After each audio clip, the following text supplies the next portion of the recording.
money on my mind. Gotta hustle and grind. Financial literacy always on my mind. I'm stacking knowledge, no time to waste. Gotta invest smart, gotta keep up the pace. I'm reading books, learning all the tricks, studying the market, making calculated picks. What's good, everybody? It's your boy Reckless Raid and Arrow. We are back at it again for the monthly update, the portfolio update. The numbers are in from July of 2025, and I am here to give you the raw details in regards to the portfolio, which basically encompasses my Charles Schwab. I do have two separate portfolios, the smaller of the two portfolios is my Robinhood, and we do an update on that every Friday as we're building that up. But this one, we do the monthly on our Schwab account. So I break down my Schwab accounts, see how we're doing. And yeah, we kind of just move it on along from there. We touch base, look and see how we did, how the numbers went. Obviously, I'm recording this last minute. I didn't have time. I was out of town over the weekend. So I am doing this obviously the day before. So this is Monday evening of the 3rd at market close. We had a little bit of a bounce off of those lows. The financials were recorded at the peak of the dip, like we were in the trenches there. And we were still ahead from a net worth perspective. We grew our net worth by $14,179.70, which is awesome. Also, dividends were still strong, even though we are getting some of the worst payouts. I mean, Misty is really kind of wearing on me. We're going to be doing some conversation about that. But before we jump knee deep into it, I want to make sure you guys hit that like button. If you've been here more than 2 times, I would welcome you to subscribe and just formally join the Wolf Pack. It's pretty awesome over here. Don't forget to hit the bell notification if you do decide to subscribe, or if you are subscribed and you haven't done it yet, hit that bell notification, turn all notifications on, so that way you know when I drop these gems, this content. Last but not least, for those of you who are already in the Wolfpack, all I ask is that you share the video. Honestly, if you're not in the Wolfpack, I also ask that you share the video. But for those of you that are already rocking with me, it's a next level of expectation of being part of the tribe. Just share the video. Like, look, what we gonna do? Just get me out there, bro. Okay. So, last but not least, PSA. I'm just a dude on the internet who's sharing my financial journey with you. This is not financial advice. What I'm doing doesn't necessarily have to be what you're doing. This is for entertainment. Hopefully some nuggets of this spark some thoughts, so that way you guys can make the same financial transformation in your lives that I have been and am continuing to make in mine. Now, let's go ahead and jump into it. We're going to bring it to the screen, make me a micro machine down here in the corner. Nope, other corner. There we go. Now I'm out of the way. And we are about to jump right into it. So first and foremost, we got the Schwab pulled up. This is my Charles Schwab account. The account is down this. I was really hoping that we would have kept where we were at, because I was finally above $55,000 in account value, and I felt really good about it. And now we're not there anymore. And so, when I did my end of month finances, I really thought that the numbers were going to be way worse than what they were. And it's one of the things, it's a reminder, even for somebody like myself. Obviously, I've only been doing the traditional finance stuff for a year, but I've been in crypto since 2013. So I'm used to seeing numbers go down. It never feels good though, but like the thought process that I had around it, seeing the numbers go down right before doing the end of month finances, I'm like, this is going to be explaining to you guys the mistakes that were made, or the decisions that I made didn't pan out the way that I thought they were going to. What are people going to think? And then I remembered, I don't care what people think. I'm playing the game one-on-one with me.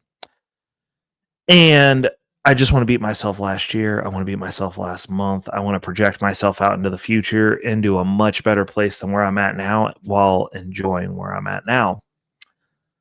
And then I did the numbers, and I realized that even though the numbers on the screen were red, my net worth went up $14,000. That's awesome. And it gave some clarity that you can be moving in the right direction, but like there are no such things as straight lines up. And I tell people this all the time, and I had to remind myself when I ran my numbers. I was like, there's no straight lines up. You can have a pullback and still be doing well. You can still be in profit while the numbers are on the screen down.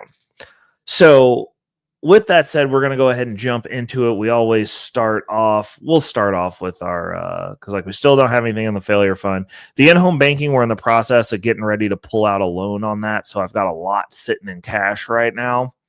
But as we can see, we'll go ahead and jump in here real quick. We sold the IMST position, which is our base position. I moved some of my scraps over into this,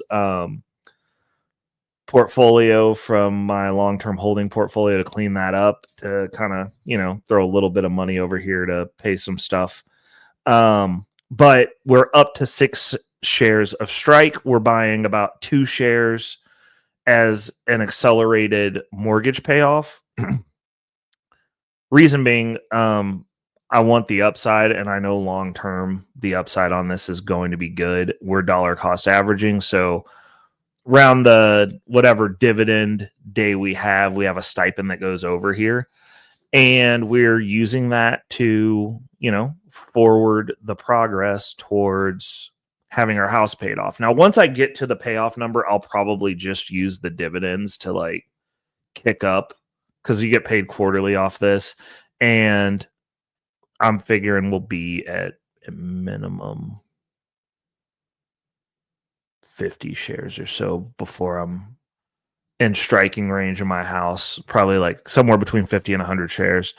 I'm not actually looking to utilize this to pay off the house. What it will most likely do is we will pay the house down to about $20,000, which will be a house payment that's so nominal that you could sneeze at it and pay it. And we'll also be tapping HELOCs and stuff. And what I'm thinking is, if I don't do the bulk payment, then I will just use this to manage, hopefully at some point, my mortgage and the HELOC, with just getting that passive income off of it quarterly, and just, have a little bit of extra money to throw at those things, because I will be tapping the HELOC to build up these portfolios after we get this initial onset of debt paid for. But we're being consistent with that, which is good. Holding myself to my orders, my financial orders. I mean, that's most of the battle. You can lay out the best laid plan, but if you don't follow it, it doesn't matter.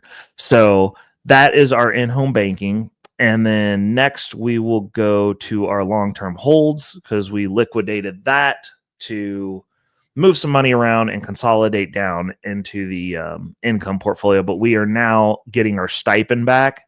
You'll see that there's 2 shares of Charles Schwab that are accumulating in here. Moving forward, the beginning of every month, we will be buying 1 share of Charles Schwab, because they're making a good grip of money off me, between margin and just my trading on the account, me having the account through them.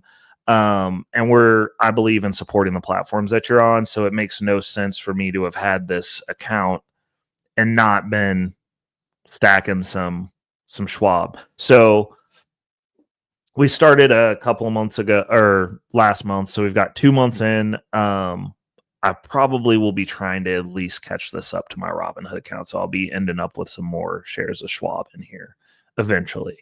I've started to repurchase my long-term holding. It's part of my stipend that goes in here. And I'm doing 10 share runs.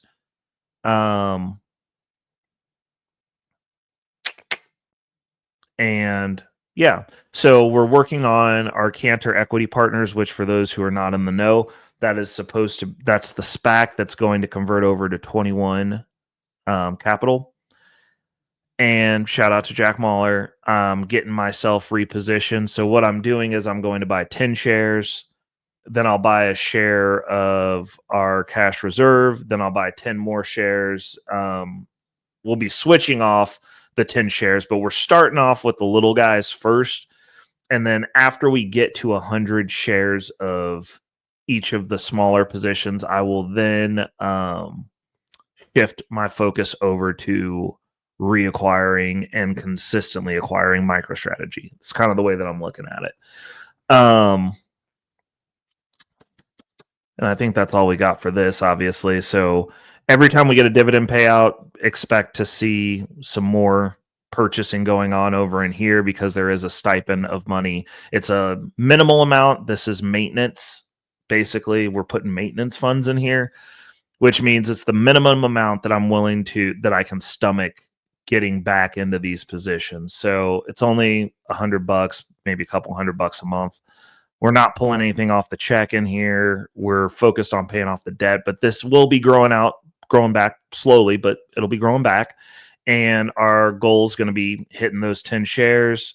And then I'll jockey through those positions until we get to 100 shares, because that's my goal for each of my small positions. And then I'm going to go on an indefinite buying spree on MicroStrategy.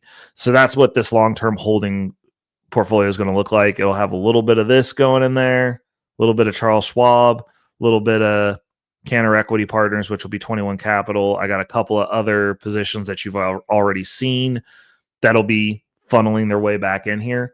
And yeah, that's what we're doing with that. Reason I show this account first is because we give receipts. I mean, obviously, if you're not tapped in over on Blossom, I'm going to put my link to my profile down in my contact me, because that's another opportunity that you could have to jump in and see what's going on live, because my portfolio, this portfolio specifically, is tracked over there on Blossom. It's the one that I have linked. So this is my receipt portfolio. It's the bigger one, whatever. And I like to show the receipts, give the context, and then keep it pushing. So that way, when we go over to the snowball analytics, people aren't like, oh, you're fluffing the portfolio. Because I think that about a lot of people that don't show receipts, because there's literally no reason not to. So next, we're going to get to the Bertha. We're under $40,000. Makes me sad. It was worse yesterday, though. So I gotta hold that and roll with it. We've got our 2,000 shares of Misty. We've added our Ulti position. So this is that Misty Ulti mix.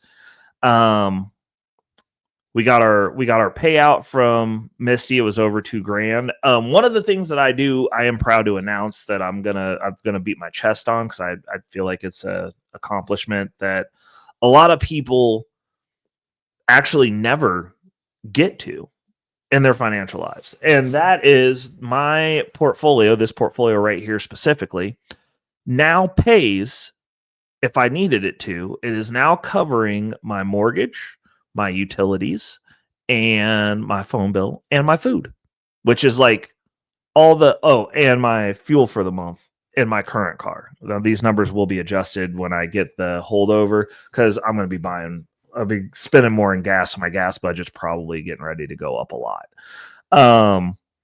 But this portfolio right now, if I had to cut to the quickest of quicks, which is like basically enough to get around and maybe get somewhere if I needed to, I could just sit at home indefinitely, which is awesome. It's like, hey, like if I needed to tap this, like if things went bet-lam right now, I know that my house, I can keep my utilities, I can keep my internet, I can play video games at home, whatever. I know everybody hates gamers, but like if I needed to, if I didn't have anything else to do, I could just be at home and go to the gym and work out. And that's a good metric. It's not a metric that really in the grand scheme of things means anything, because I can't act upon that right now. But it's good to know that it's there. It helps me. I mean, I'm sleeping real good, but like it helps you sleep better at night when you're not worried about, oh, if I go to work and the doors are locked tomorrow, what happens to me? I'm like, I don't worry about that now. But this also needs to be 2x, 2.5 to 4. Actually, I'm going to say 2x to 3x for this specifically. So I've got a lot of work to do, but we're halfway there. So that's pretty awesome. As far as metrics of before I'm officially work optional / being able to retire early, I need this at 2x the income that it's making. So, you know, these are things that I'm tracking as I go through this process of putting my finances together in a way that gets me to where I'm going, which my goal is to be able to buy my time back, not have to go to work. I don't really want to have to do anything I don't want to do. And yeah, so we're going to go ahead and jump over into the Snowball Analytics now. So this is what we got going on over here.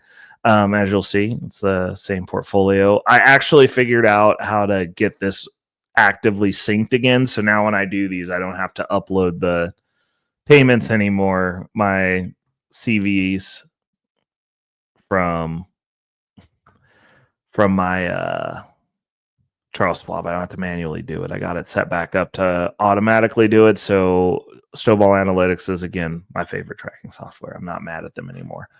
Let's go ahead and jump over to this page. So we look at total profit. This is where the context comes in because I've been paid. We're at a total profit of 29.8%, which is awesome. We got a lot of red numbers on there, a lot of stuff going on, but the main thing that we're going to take from here that I focus on is total profit. The other number that I look at is passive income percentage. I do ride these numbers and I do optimize my portfolios because for me, I'm willing to take a lot more risk than a lot of other people because I come from an industry that was very high risk that I'm still a part of.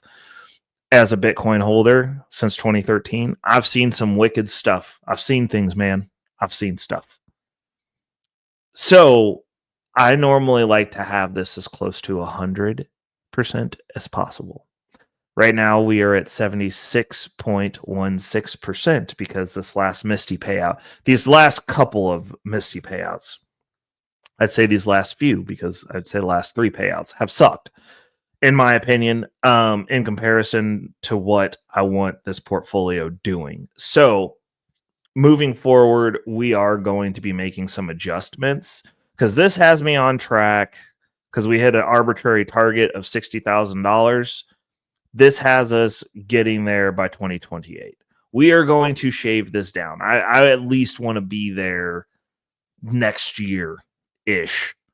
Early 2027 at worst. Like 2028, I'm ready to be tapping out. I've given myself, I'm on a countdown. We are down into the 24-month range. That's 2 years. So we're at 2025. So that means like 2027. I need 12 months off of this. And this is basically come down to the way that the portfolio is optimized. And, Misty's just not pulling its weight. So we're going to have to make some adjustments. The other thing that I'll add is you can always adjust back. Like that's another thing that like really perplexes me about people with their portfolios. Make the adjustment and just get the money that you need. Like I don't understand. Like I know what this portfolio should be capable of doing. My Robinhood portfolio is eating this portfolio's lunch. And that's a theme portfolio. It's Robinhood themed. So like, which actually makes it kind of worse because I'm familiar with the underlying because I'm an investor, but I'm a new investor. Like I've got, I think 4 shares of Robinhood stock over there. And, we're rocking the Ulti Hui mix and we got some How that's on the bench getting ready to come into play eventually. It's up in the 90s. Like I like it to be around 100. 76.16% is not good, especially when it's my majority position, my base position that's dragging it down. Going to be a problem. So we are planning on shifting some of the Misty shares over into Ulti. Then we'll be able to take Ulti off drip as well because we currently have Ulti on drip. And once we get it to, because like we're going to take probably a quarter of the position at minimum and move that over. And then for the bull run, because this isn't a MicroStrategy themed portfolio, it's more of a Bitcoin industry focused portfolio. So I've got some other players that I'm looking at bringing into the fold, because I'm looking at MicroStrategy stocks, MicroStrategy ETFs, and Bitcoin or Ethereum or cryptocurrency industry based ETFs. That's what we're looking at. And I'm planning on getting busy with it. Like, we've got a lot of options, and like I said, I'm planning on jumping in to get these numbers right, because obviously Ulti's going to be a player, and then depending on, I'm not going to go below 1,000 shares of Misty unless I'm converting those 1,000 shares into something else that's MicroStrategy based. But I am giving myself up to 50% of that position to be able to move into other positions to make this passive income work the way that it needs to. I'm liking Ulti as a base, even with the dip. It's still not in my metric, and the amount that I'm willing to lose, since we're still buying into position, is higher than like us staying above 6 was impressive for me, considering what we did with Misty, because Misty just, MSTR took a bad hit, and we're below the NAV price because the underlying went down horribly. So what I'm looking at is, I'm not going to make any moves yet until we get that NAV recovered. So like at about 20, we'll start looking at it. We have another Misty payment this month. So if we're riding it up until around payment date, then I might catch both Misty payments over August. If we get back up to 20, I will be selling off the first 100 to 250 shares, depending on what price range Ulti is at, to make that transition to start working on this number right here, because this number right here, I do not like at all. Like, it's just not good. And not good in the sense, it's just, I like my portfolios optimized. And like, if we start getting some like forward momentum for MicroStrategy, or their IV goes back up into I'm producing range, we'll look at that then. Otherwise, we might be shifting the strategy for MicroStrategy, because Roundhill has what seems like a pretty good idea of things going on over there that could be useful, because they're not actively using the covered calls. So like, you don't have the capped upside. And since we're in a dip right now, that could be an option also, depending on when we start making those shifts over. But there will be something MicroStrategy related in this portfolio no matter what, because I am very long, very bullish on MicroStrategy, very bullish on Bitcoin, very bullish on my space. That said, I'm a Bitcoin holder, so I need this doing what I need it to do, because it's imperative that we get this debt paid off, and I don't want to liquidate the engine to do that. I want to keep the engine. I want to keep the income machine that I've built, and I also want to pay this debt off. And so, as we're chunking that debt over, that's where you see this. We've got $2,000 sitting in there after we did our maintenance hash out after the payment. And we're getting ready to do it again. We're going to probably keep this margin at about $4,000. So I've got $2,000 that I can pull out to pull some more debt into this position. And then we just let the dividends pay it off as they come in. With the in-home banking, we are taking a loan against ourselves to move over into our income position, and we're going to buy some Ulti also, because we're not at a point to where we can liquidate our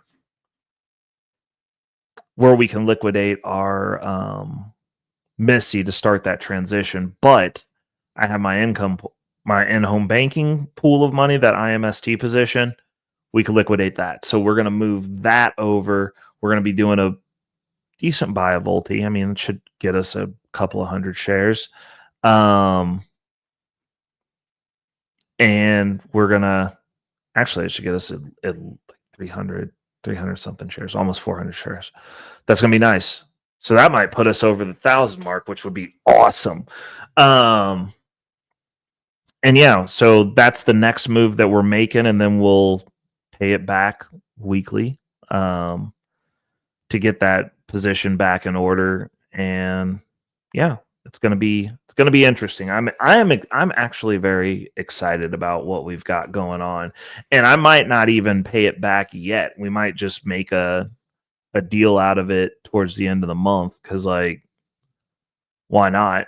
Like, the next chunk of money that comes out, we'll just start taking 50% of it and putting it in the deal, and then we can leave Ulti on drip for a little bit if we're not selling the Misty off. So this actually might give us a little bit of some leeway. The strategy might work a little bit better than what I was thinking. So I do like to show these on the other one. So I like to show the holdings so we can get a look, and it's green across the board right now.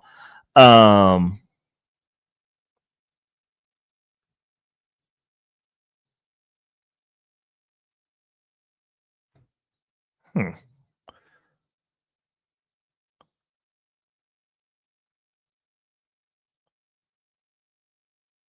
That's interesting. Okay, so this did not read this right. I don't know how this is reading this, but we're not up 195% on Ulti at all. Like, that's so the cost per share is off. I'm gonna have to go through and see if we've got some duplicate transactions.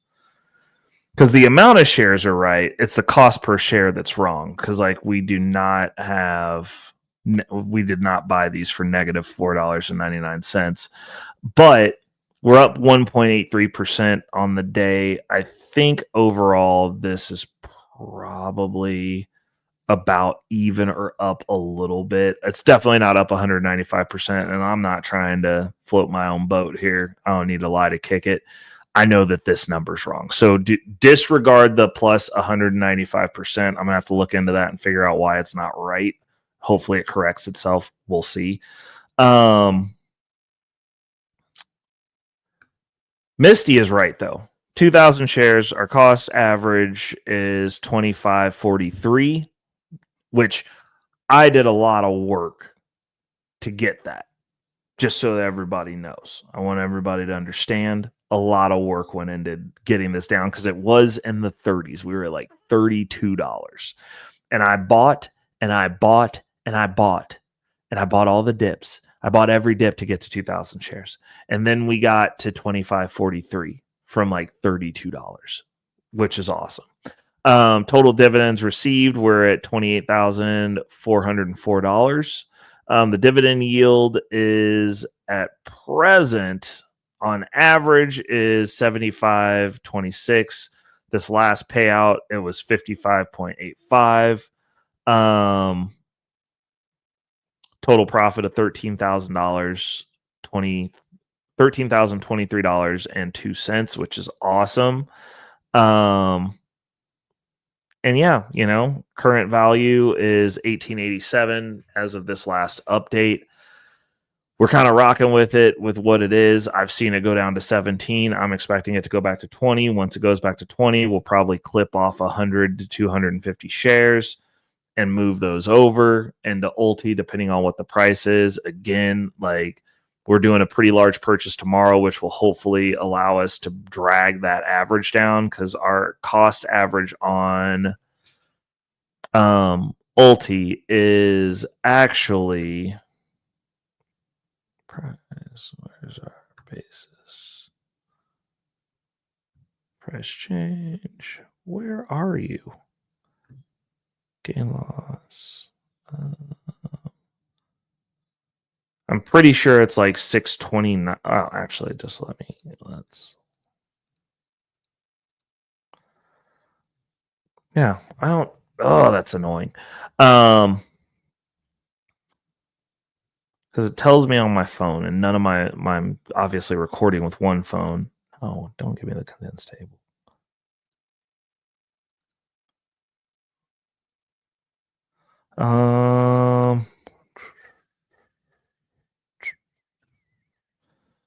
Let's see here. Yeah, it does not give me the actual price that I paid on the website. I don't like that. I don't like it. Hold on. I'm adding in the columns now. I'm about to add it in. Price change, volume open, description.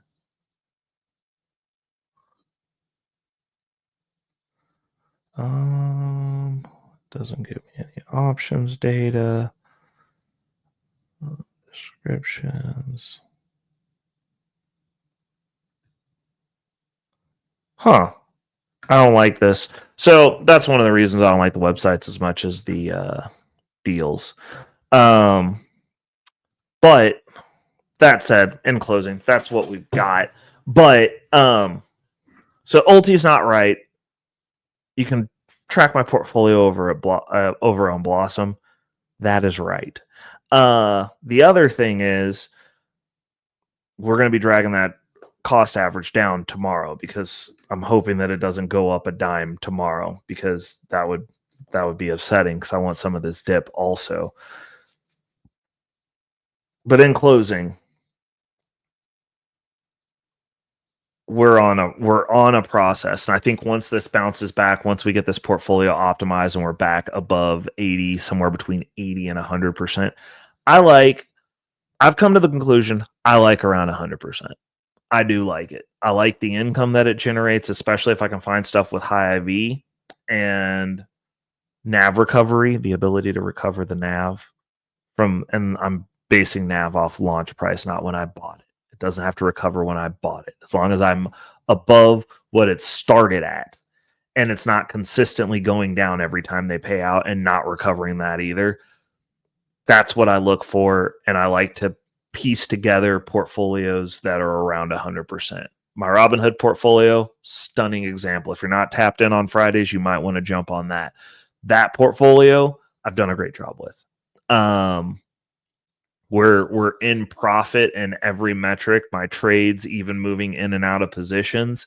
We had some that we sold as tax loss harvest positions over there, but overall, we're positive on the year in that portfolio. The trades that I've made in that portfolio, even within the high yield space, have yielded a profit from the trades, and we're making money.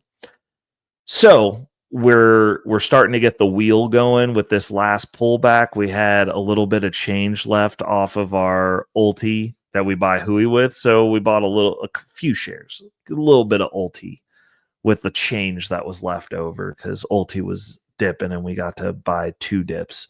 And yeah, don't forget to tap in because you're going to have me all the way through Saturday this week. We're going to have an episode of Debt Crusher, definitely making some moves on that front as well. I think you guys are going to get to see things start swinging now that we got stuff set up, making moves, hitting metrics. It's going to be awesome. So till next month, people, thank you for rocking with me. If you haven't hit that like button, now would be a good opportunity. You can make an assessment on whether you like it. Or if you hated it, don't forget to thumbs down the video. Just interact with it, please. And for those of you who have questions, comments, concerns, hit me up down in the comments. I reply to all my comments. I check my comments when I do my uploads. Lastly, if you've been here more than twice, I want to formally invite you to join the Wolf Pack because we're not over here trying to get rich by ourselves, and there's always room for more members. Join the community, join the conversation. You do that for now by hitting that subscribe button down at the bottom because we're congregating over here, and over here being YouTube for those of you who are watching this on other platforms. You could also tap in with me over on Blossom. Like, I love the community aspect over there. You can follow me, you can follow my portfolio, you can see my posts over there. I'm way more active over there than on any other social media just because everyone's talking about money and it's awesome. I love it. So tap in with me over on Blossom. Don't forget to hit the bell notification, turn all notifications on so you know when I'm dropping these gems. And last but not least, if you got value out of this, share the video because you're not the only person who gets value out of this. And it might spur up a conversation that could lead to a lifelong friendship that flourishes into both of you getting rich. Because we're not trying to get rich by ourselves. It's not fun. So share the video. Till next month, people, it's been another episode of the portfolio update for the month of July 2025. I will see you guys next month where we break it all down again and find out how we did over the month of August. Till then, it's your boy Reckless Raidenero, and I'm out. Peace. Money on my mind, yeah. Focus, got no time for games, nah. I don't play it, I'm all about that financial literacy. Investing in my future, building generational wealth. Dollar bills, they be calling my name, but I ain't chasing fame, I'm chasing change. Learn the game, now I'm playing it smart. Putting my money to work, it's an art. I'm stacking paper, building my own empire. No more living check to check, I'm getting higher. Investing in stocks, real estate, and more. Gotta secure the bag, that's what I came for.